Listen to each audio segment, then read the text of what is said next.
Good morning, children. Welcome to the Limaya Convent School. So now we're gonna continue our online study from class 5, and the subject is science. So आज हम लोग पहला chapter पढ़ेंगे which is reproduction in plants.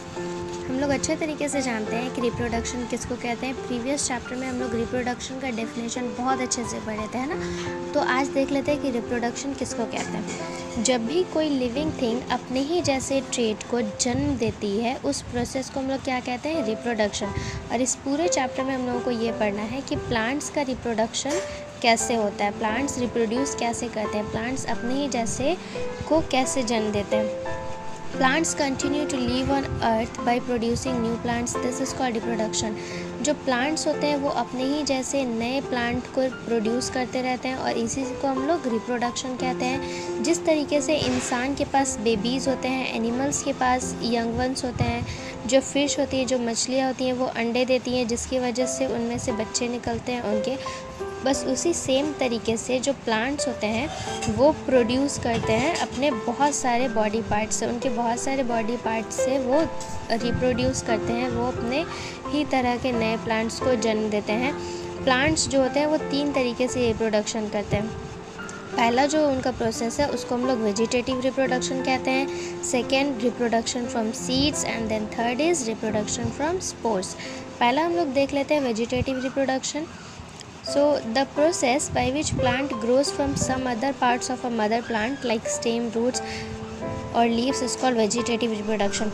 ऐसा कोई भी ऐसा process जो प्लांट ग्रो करता है अपने अलग प्लांट के पार्ट से, जैसे कि स्टेम से हो गया, रूट से हो गया, लीफ से हो गया, मतलब या तो फिर किसी के तने से वो रिप्रोड्यूस करेगा या फिर रूट से रिप्रोड्यूस करेगा या फिर लीफ से मतलब पत्तों से रिप्रोड्यूस करेगा. किसी अदर प्लांट्स के बॉडी पार्ट से अगर रिप्रोड्यूस करके एक नया प्लांट तैयार होता है तो उस वैसे प्रोसेस को हम लोग क्या कहते हैं, वेजिटेटिव रिप्रोडक्शन. और इससे क्या होता है, the resulting plants are clones, that is they are exactly like their parent plants. और जब भी इस प्रोसेस से कोई एक न्यू प्लांट तैयार होता है तो वह बिल्कुल ही अपने पेरेंट प्लांट्स की तरह होता है. पेरेंट प्लांट्स मतलब बिल्कुल उनकी तरह जिनके बॉडी पार्ट से वो बना है. हम लोग देखते हैं रिप्रोडक्शन थ्रू स्टीम. स्टीम मतलब क्या होता है, तना होता है. तो एक जो प्लांट होता है वो स्टीम के थ्रू कैसे रिप्रोडक्शन कर सकता है. You must have seen the grass in a lawn. आपने हमेशा अपने लॉन में ग्रास को देखा होगा, घास को देखा ही होगा.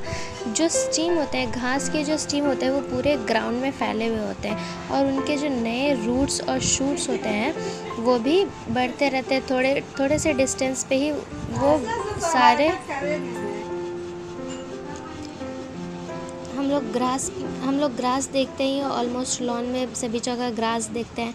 तो ग्रास के जो स्टीम होते हैं, जो छोटे छोटे जो पत्ते होते हैं या फिर तने जो होते हैं ग्रास के, वो पूरी तरीके से ग्राउंड में होते हैं, फैले हुए होते हैं. उनके जो नए रूट्स और नए शूट्स होते हैं वो हर शॉर्ट डिस्टेंस पे फैले हुए होते हैं और उसी में से क्या होता है कि उनका एक नए प्लांट का जन्म होता है. और वैसे प्लांट्स को हम लोग रनर्स कहते हैं. ठीक है, वैसे प्लांट्स जो शॉर्ट डिस्टेंस पे एक दूसरे के स्टेम से न्यू प्लांट तैयार करते हैं उनको हम लोग रनर्स कहते हैं.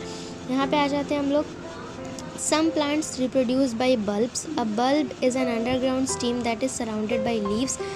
Only onions, lily, tulip grow from bulbs.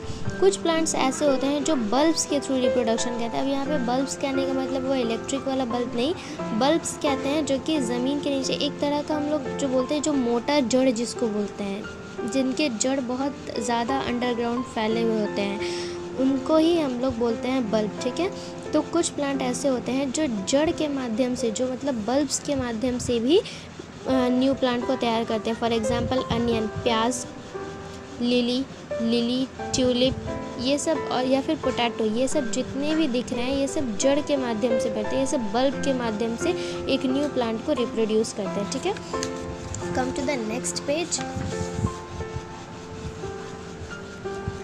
Potato and ginger और ऑल्सो अंडरग्राउंड स्टीम्स. हम लोग अच्छे से जानते हैं कि जो पोटैटो और जिंजर होते हैं मतलब आलू और अदरक जो होते हैं वो भी अंडरग्राउंड स्टीम होते हैं. मतलब स्टीम के तने के अंदर, ज़मीन के नीचे और तने के अंदर से ये लोग जन्म लेते हैं। They have birds called eyes on their surface. अगर हम लोग ध्यान से देखें जिंजर को और पोटैटो को तो हम लोग क्या पाएंगे कि इनमें क्या होता है कि एक कली होती है, कली सी होती है। देखो जैसे यहाँ पे है, जिंजर में भी हर जगह पे होती है, यहाँ पे तो इनके जो सरफेस होते हैं उनमें एक छोटी छोटी सी कली पाई जाती है। Every piece containing a bird is capable of producing a new plant called tubers. और इनमें जितने भी बर्ड्स पाए जाते हैं वो सारे बर्ड्स कैपेबल होते हैं, मतलब उन सारे बर्ड्स में ये कैपेसिटी होती है, ये कैपेबिलिटी होती है कि वो एक न्यू प्लांट्स को उसी बर्ड से जन्म दे सकते हैं। और ऐसे प्लांट को, और वो जो न्यू प्लांट होते हैं उनको हम लोग क्या बोलते हैं, ट्यूबर्स बोलते हैं। फिर ठीक है, फिर अब देखते हैं some plants grow into a new plant with stem cutting of mother plant. कुछ ऐसे प्लांट्स होते हैं, हाँ तो चिल्ड्रन, कुछ प्लांट ऐसे होते हैं जो एक नए प्लांट के स्टेम कटिंग से बनते हैं। मतलब अगर उनका तना काट दिया जाए, अगर उनके स्टेम को कट कर दिया जाए और कट करके अगर उनको न्यू जगह पे प्लांटेड किया जाए, न्यू सॉइल में प्लांटेड किया जाए, तो वो उस तने से भी फ्लावर निकलने स्टार्ट हो जाएंगे, बर्ड्स निकलने स्टार्ट हो जाएंगे। और these cutting are planted in soil. फिर इनको हम लोग मिट्टी में लगा देते हैं। आफ्टर फ्यू डेज, कुछ दिन बाद हम लोग क्या देखते हैं कि उनमें से, उन नए प्लांट्स में से बर्ड्स निकलने स्टार्ट हो गए। बर्ड्स मतलब होते हैं कली, ठीक है, कली निकलने स्टार्ट हो गए हैं। फॉर एग्ज़ाम्पल जैसे कि रोज़ प्लांट, जो गुलाब का जो पेड़ होता है, हिबिस्कस का जो पेड़ होता है, मनी प्लांट जो होता है, शुगर केन जो होता है, ये सब जितने भी तरह के प्लांट है, शुगर केन, गन्ने का जो पेड़ होता है उसको शुगर केन बोलते हैं, ठीक है। ये सब जितने भी प्लांट होते हैं ये सब स्टेम कटिंग से बनते हैं। मतलब स्टेम को कट करके, उनके तने को कट करके फिर नए जगह पे अगर उनको प्लांटेड किया जाता है तो वो हो जाते हैं, ठीक है, तो वो एक न्यू प्लांट का फॉर्मेशन हो जाता है। अब देखते हैं ग्राफ्टिंग।